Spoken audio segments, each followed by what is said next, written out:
And I call the member for Curtin. Thank you, Mr Deputy Speaker.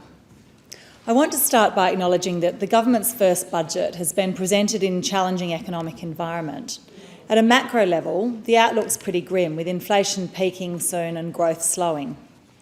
Presenting a budget in these circumstances is difficult, balancing the need to provide relief with the need to not make things worse, the short-term concerns with the long-term imperatives. Overall, the October mini-budget seems to be a pretty responsible budget. It still contains a $36.9 billion deficit, but this is halved due to higher employment and commodity prices. This upside has been largely reinvested in budget repair. The budget contains some foundational work for incorporating climate change into our view of the world, in adaptation and in mitigation. And it seems to be doing the right thing in resourcing the bodies we need to hold government accountable. But there's further work to be done on longer-term tax reform to ensure that we can actually pay for the things we value in the decades to come. We still have a structural deficit. The hard work of getting onto a more sustainable path is not yet done. The budget contains minimal real tax reform, apart from closing loopholes on multinational tax dodgers, which is expected to raise about $4.7 billion. I'm hopeful that the May budget will start the longer-term reform needed. We need a tax system that's efficient, equitable, transparent and effective. We need to position Australia to deal with the demographic, social, economic and environmental challenges of the 21st century. We need adequate resources to provide quality education, health, aged care, childcare and a decent income support system with dignity. There are a number of current problems with how our tax system is structured, which will need to be addressed in the near future, ideally in the next budget. We are no longer a high growth or high productivity country. We have nearly $1 trillion in debt. Our tax system is complex, with duplication between states and the federal system and a lot of different types of taxes. We have an ageing population with too much reliance on taxing workers. Income tax makes up half of all of our tax, which is one of the highest proportions in the world. We have an increasing burden on a declining proportion of the population. Australia's millennial generation is widely forecast to be the first generation since Federation to have worse economic outcomes than the generation before. The gap between the wealth of the old and the wealth of the young has almost doubled over the last few decades.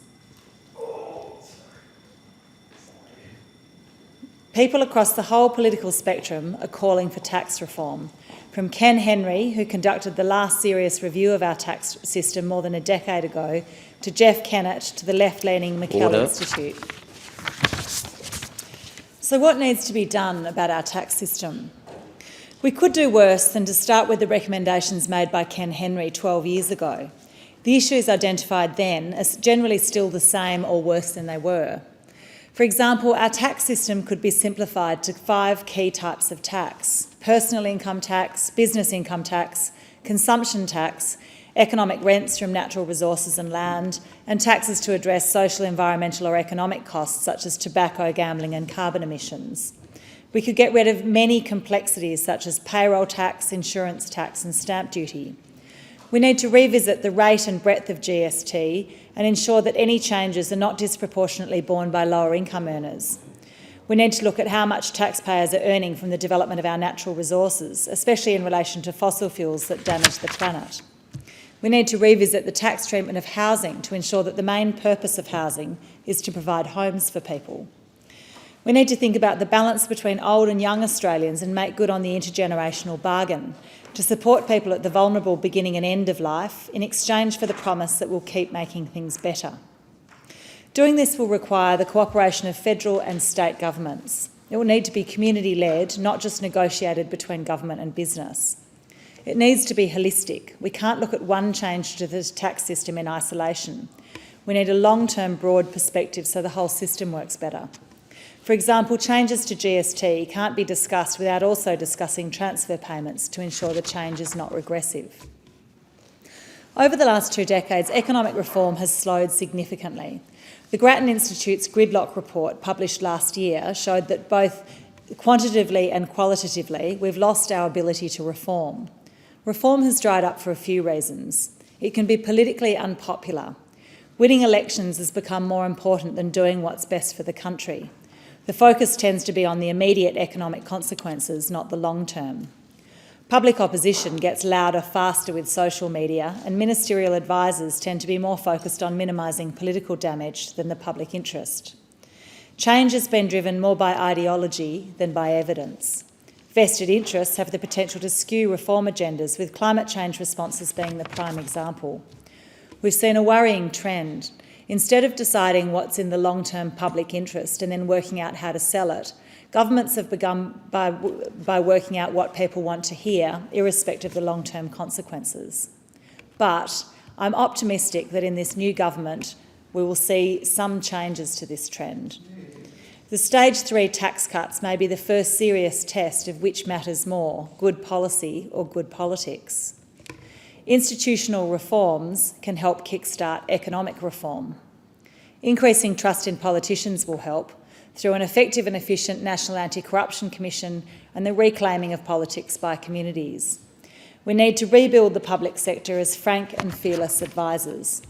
I look forward to working with government in this term to start the community conversations we need to reform our tax system.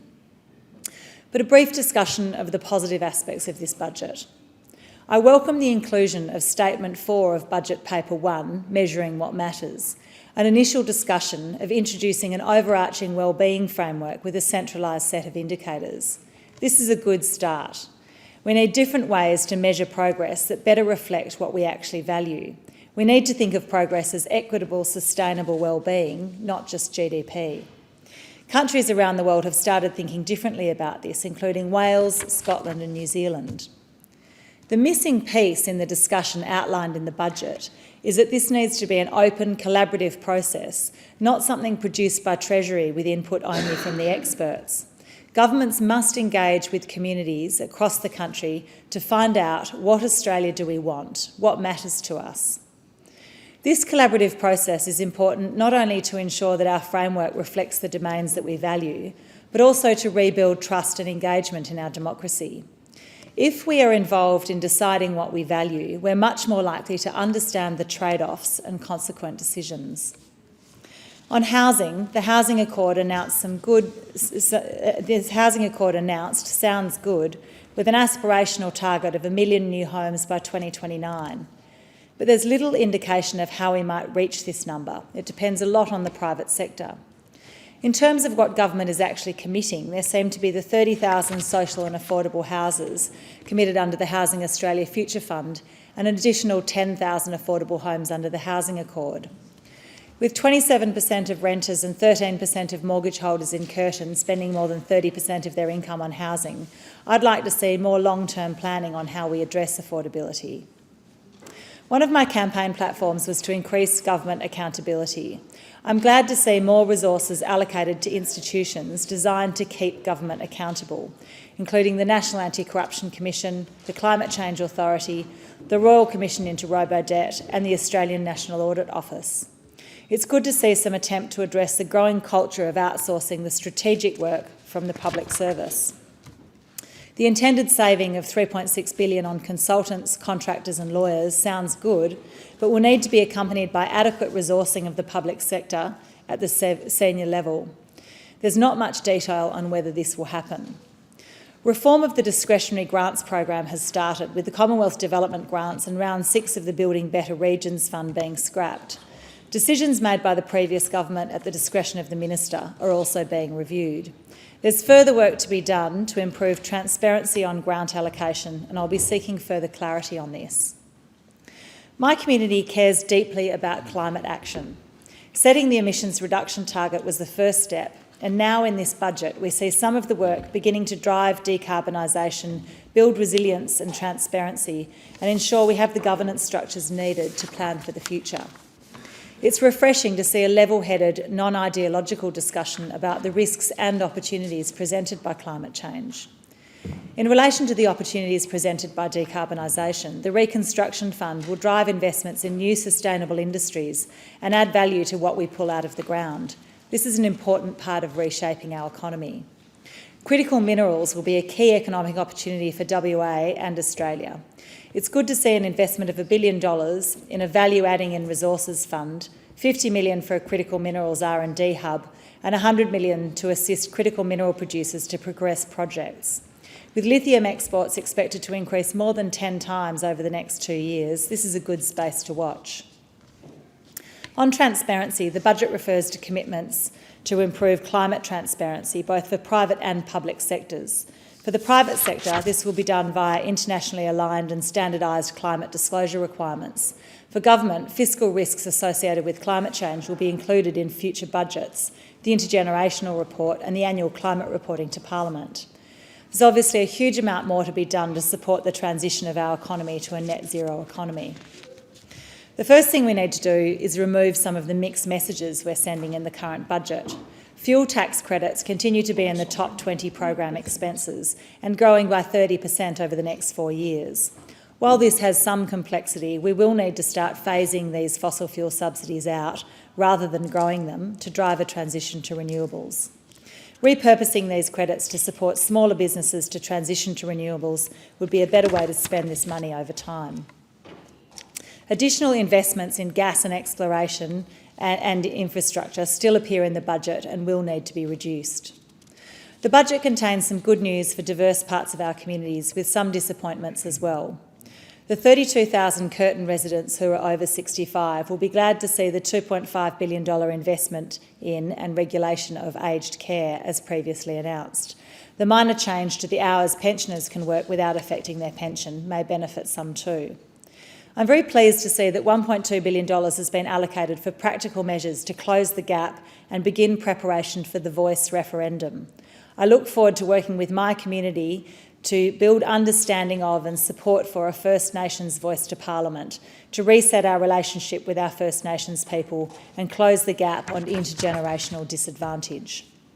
There remains a significant sum allocated for maintaining detention centres in Nauru as a deterrent. I would prefer to see this go and for Australia to comply with its international legal obligations in relation to asylum seekers. In addition, numerous constituents contact me every week to find out when the government will provide hope for the legacy caseload of more than 30,000 people living in limbo. For students, the 180,000 fee-free TAFE places in the care sector and digital economy and 20,000 new university places for students from disadvantaged backgrounds will start the work needed to rebuild our education levels. At a local level, I'm glad to see the Comprehensive Cancer Centre funded. This will add to our Medical Centre of Excellence in Curtin and will increase access to top-quality cancer care. No other specific infrastructure projects in Curtin are identified in the budget. There are a number of local infrastructure projects within Curtin that are worthy of federal funding, and I'll continue advocating for them and for greater clarity on future community infrastructure funding processes and criteria to ensure that funds are allocated fairly. I understand some work is being done on this, so hopefully there'll be greater transparency in time for the May budget. In summary, the budget was generally sensible in the context of challenging economic times. Many of the economic challenges currently being experienced are outside the control of the government. There'll be pressure to provide cost of living relief, and some short-term financial relief may be justified. But the big challenge ahead will be to maintain a focus on long-term reform, especially on tax and decarbonisation, and to resist the pull of populist short-term fixes. Thank you. I thank the member.